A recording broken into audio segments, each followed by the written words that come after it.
थंडा तो भीषण आम आज उठिक ना 7टा पर्यंत बेड्रे शुई था बोले चदर जो 3टा घोड़ी हेल्ले थंडा छाड़ुना। फुलबाणी सहर ठारू 2 किलोमीटर दूर सर्तागुड़ा गाँव में आम अच्छु जो खोलाबारी गतकाली तुषारपात होता एवं आज तुषारपात होती आम तुषार किभली भाव में रात जो काकर बिंदु गुड़िक पड़ा ता घनीभूत हो बरफर परिणत होती तुषारपात परिणत होती परखिलु।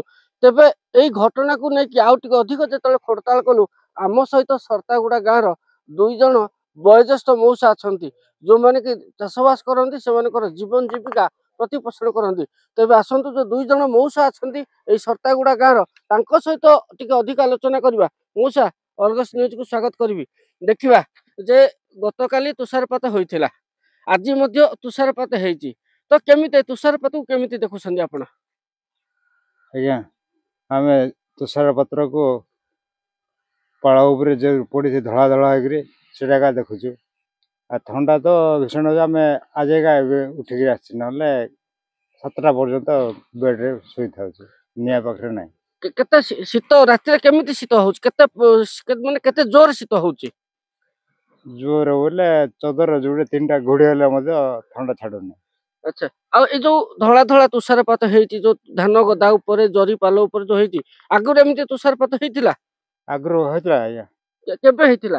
होता ये 20-21 बेलू होता एमती होता आउर जोर चार पाड़ उपरे दरी पकई दो दरी उपरे पूरा ये इंच परिमाण पड़ता बल। देखिए जे जो निया जालुछंती नियार सहारा भी नौछंती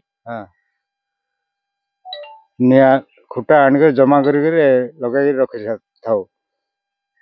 निश्चित भाव में दर्शक बंधु आम कथा होलु सर्तागुड़ा गाँव जड़े मौसा सहित जे धान चाष करते सी कहवा कथा जो धान खला रही धान खला बारी किभली भाव में तुषारपात होती धड़ा धड़ा ता देखा जाउची जो काकर बिंदु गुड़िक ता घनीभूत होई ताहा बरफर परिणत होती।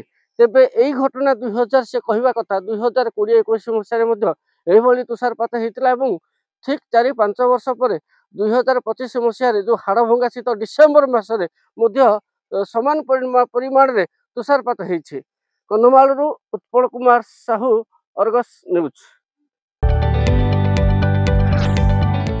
जदि आपंक आम भिडी भल लगा तेब आम चैनल को लाइक शेयर और सब्सक्राइब करने को जमा भी भूलु नहीं।